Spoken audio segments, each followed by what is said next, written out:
Hello दोस्तों, good morning. तो आज हम 29 अक्टूबर की करंट अफेयर पढ़ने वाले हैं और जो भी इम्पोर्टेंट क्वेश्चन होंगे उनके बारे में हम जानेंगे। ये हमारी 198वीं वीडियो है और जो है इसमें हम टॉप 12 क्वेश्चन डिस्कस करने वाले हैं। देखिए, इसकी जो पीडीएफ है वो आपको कहाँ से मिलेगी।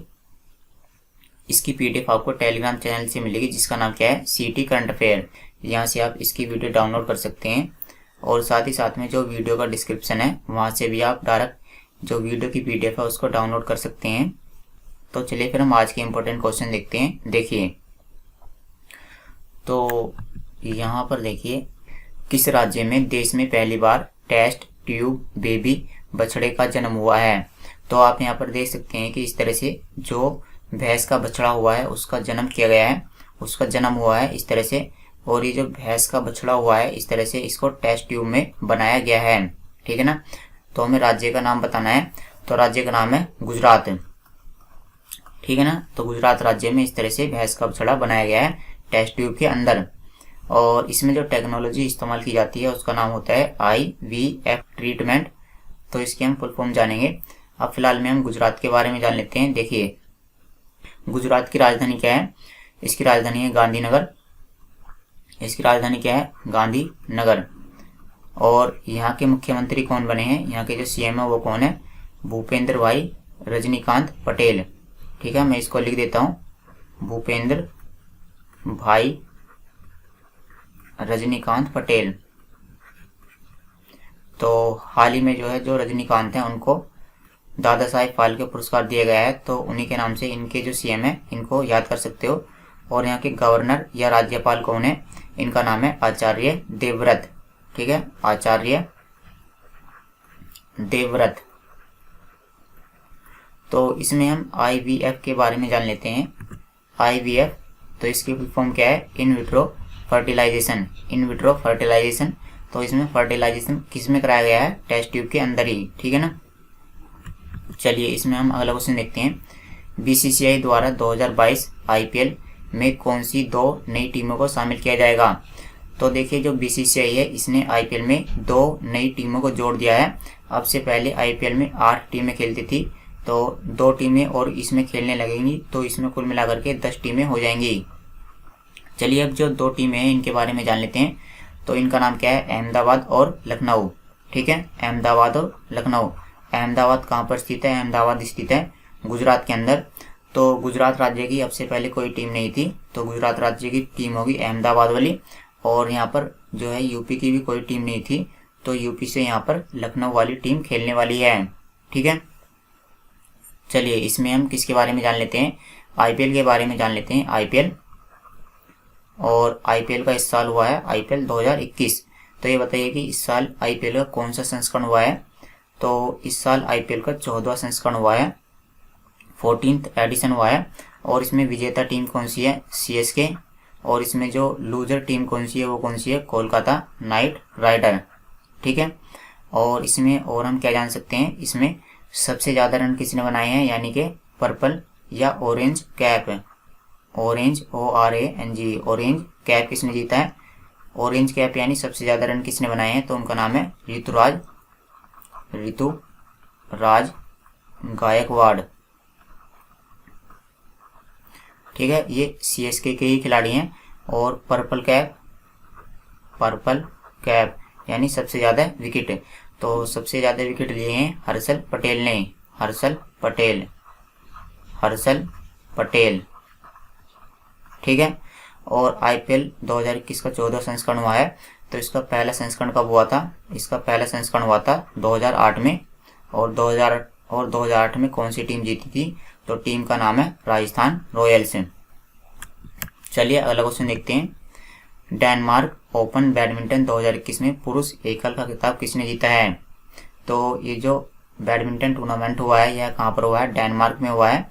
और इसमें पुरुष एकल का खिताब जीता है विक्टर एक्सेल्सन ने। तो आप इनका नाम याद कर सकते हैं।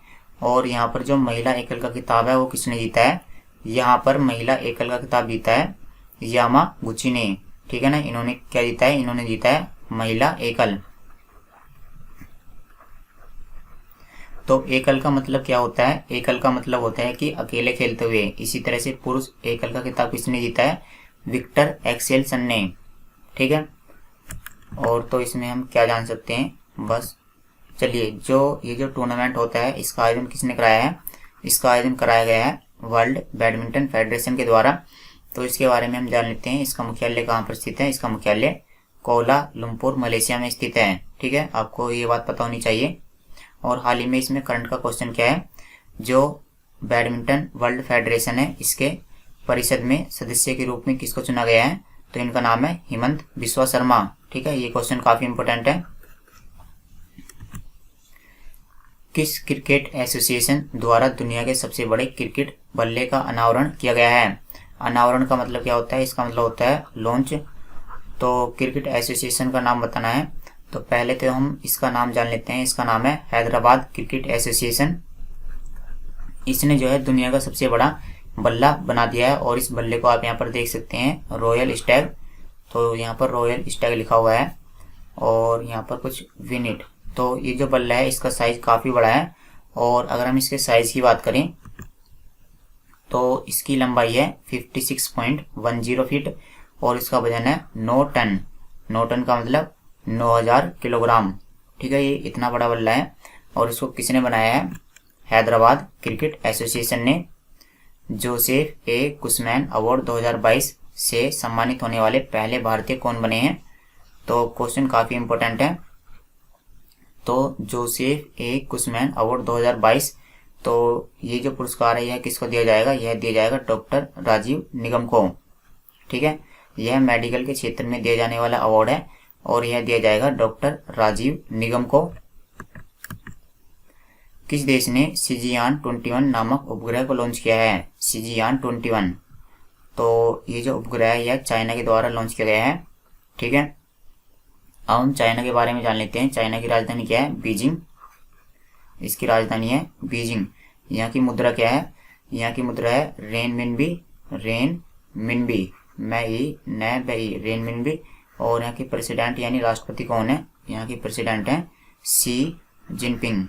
Xi Jinping. ठीक है, तो रॉकेट को किसने लॉन्च किया है? चाइना ने। और इसमें हम ये भी जान सकते हैं, एग्जाम में ये भी आ सकता है कि ये जो रॉकेट है यह कहाँ से लॉन्च किया है। हालांकि ये नहीं आ सकता। प्रक्षेपण केंद्र का मतलब क्या होता है? इसका मतलब होता है कि इसको किस जगह से लॉन्च किया है, यानी ये जो जगह है ये कौन सी है। तो ये जो प्रक्षेपण केंद्र है ये कौन सा है? इसका नाम है शीचांग उपग्रह प्रक्षेपण केंद्र। ठीक है ना, जो चाइना के सिचुआन प्रांत में स्थित है। यह चाइना के सिचुआन राज्य में स्थित है। ठीक है, प्रांत का मतलब यहाँ पर क्या है? प्रांत का मतलब है यहाँ पर राज्य है। और जो यहाँ पर रॉकेट इस्तेमाल किया गया है, रॉकेट का नाम क्या है? लॉन्ग मार्च 3B कैरियर रॉकेट। तो आप यहाँ पर देखिए, ये तो है रॉकेट। आप यहाँ पर देख सकते हैं ये सारा का सारा ये शायद यहाँ पर रॉकेट है, और रॉकेट की सहायता से इस तरह से सैटेलाइट को बांध करके जो है अंतरिक्ष में छोड़ दिया जाता है। और जो यहाँ पर जो सैटेलाइट है उसका नाम क्या है? सिजियान 21। तो सैटेलाइट को तो रॉकेट के साथ बांध करके छोड़ दिया जाता है, और रॉकेट का कार्य क्या होता है? रॉकेट का कार्य होता है कि जो सैटेलाइट होती है उसको अंतरिक्ष में छोड़ दिया जाए। फिर उसके बाद जो है रॉकेट का कार्य खत्म हो जाता है, रॉकेट अंतरिक्ष में घूमता रहता है, और जो मेन कार्य होता है वो सैटेलाइट का होता है। सैटेलाइट ही वहां से अंतरिक्ष से हमें डाटा भेजती रहती है। चलिए, गरुड़ ऐप किसने लॉन्च किया है? तो क्वेश्चन काफी इंपॉर्टेंट है, क्योंकि इसको किसने लॉन्च किया है? इसको लॉन्च किया गया है भारत निर्वाचन आयोग ने। इलेक्शन कमीशन ऑफ इंडिया ने गरुड़ ऐप लॉन्च किया है। गरुड़, और इस ऐप की सहायता से क्या किया जाएगा? जैसे वोटिंग डाली जाती है, वोटिंग की जाती है, तो वोटिंग की जो जगह होती है उसकी सही तरीके से लोकेशन पता चल जाए। तो इस ऐप में क्या हमें जानकारी मिलेगी? इस ऐप में हमें जितने भी वोटिंग पोल हैं जहाँ पर वोटिंग होती है तो उनकी जानकारी इस ऐप में हमें मिल जाएगी। ठीक है ना, गरुड़ ऐप। चलिए हम भारतीय निर्वाचन आयोग के बारे में जान लेते हैं, इलेक्शन कमीशन ऑफ इंडिया के बारे में। तो इसकी स्थापना हुई थी 25 जनवरी 1950 में, और इसका मुख्यालय नई दिल्ली में स्थित है।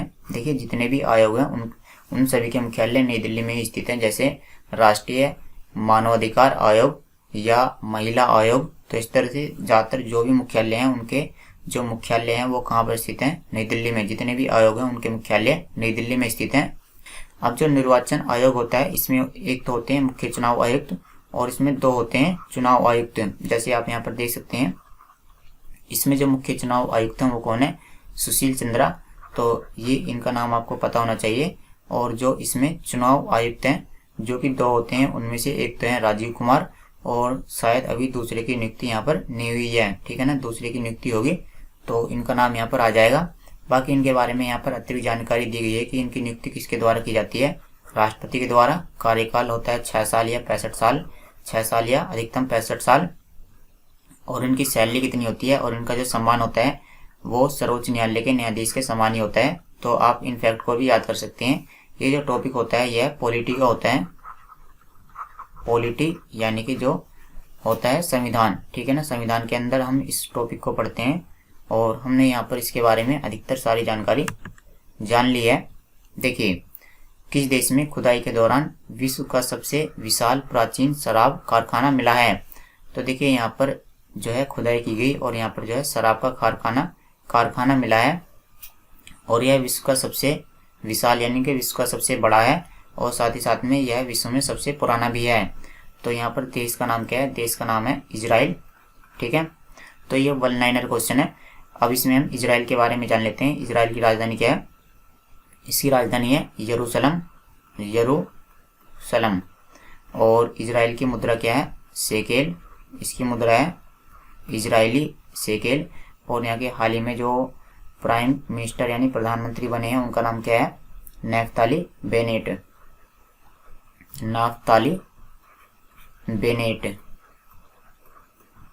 ठीक है। चलिए अगला क्वेश्चन देखते हैं। फिर 94 अकादमी पुरस्कार यानी ऑस्कर अवार्ड। जो अकादमी पुरस्कार होते हैं इन्हीं को ही हम ऑस्कर पुरस्कार बोलते हैं, या जो ऑस्कर पुरस्कार होते हैं इन्हीं को ही हम अकादमी पुरस्कार बोलते हैं। तो 94 ऑस्कर पुरस्कार जिसका आयोजन 2022 में किया जाएगा। तो ऑस्कर 2022 के लिए कौन सी फिल्म को भारत की आधिकारिक प्रविष्टि के रूप में चुना गया है? ठीक है, क्वेश्चन काफी इंपॉर्टेंट है। तो हमें फिल्म का नाम बताना है जिसको भारत की आधिकारिक प्रविष्टि के रूप में चुना गया है।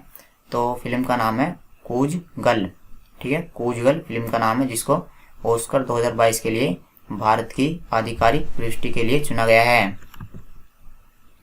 जो 94 अकादमी पुरस्कार हैं इनका आयोजन 27 मार्च 2022 को लॉस एंजल्स यानी यूएसए में होने वाला है। लॉस एंजल्स जो है यूएसए का एक राज्य है।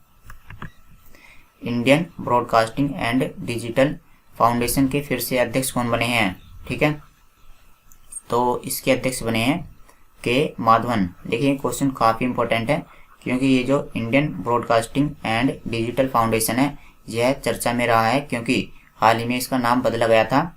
क्योंकि इसका नाम पहले क्या था? Indian broadcasting foundation. तो इंडियन ब्रॉडकास्टिंग फाउंडेशन से इसका नाम बदल करके इंडियन ब्रॉडकास्टिंग डिजिटल फाउंडेशन कर दिया गया। तो इसकी वजह से यह चर्चा में रहा। तो आप इसके जो अध्यक्ष हैं इनका नाम याद कर सकते हैं। राइटिंग फॉर माई लाइफ पुस्तक के लेखक कौन है? तो इस पुस्तक के लेखक हैं रस्किन बॉन्ड। अंतर्राष्ट्रीय हिम तेंदुआ दिवस कब मनाया जाता है? तो यह मनाया जाता है 23 अक्टूबर को। और अंतर्राष्ट्रीय राजनयिक दिवस कब मनाया जाता है? तो यह मनाया जाता है 24 अक्टूबर को। और राजनयिक का मतलब क्या होता है? राजनयिक का मतलब होता है एम्बेसडर, जो कि दूसरे देश में जाकर के वहां पर एम्बेसी में बैठते हैं। ठीक है। विश्व पोलियो दिवस कब मनाया जाता है? यह मनाया जाता है 24 अक्टूबर को। और यह क्यों मनाया जाता है? क्योंकि जो है यहाँ पर जो पोलियो टीके की खोज की थी उनका नाम क्या है? Jonas Salk. और जोनास साल्क के जन्मदिन के अवसर पर ही इस दिवस को मनाया जाता है। आप इस दिवस की थीम देख सकते हैं, एक वादे पर डिलीवरी। तो चलिए फिर दोस्तों आज की वीडियो में इतना ही। Thanks for watching the video. कल मिलते हैं आपसे।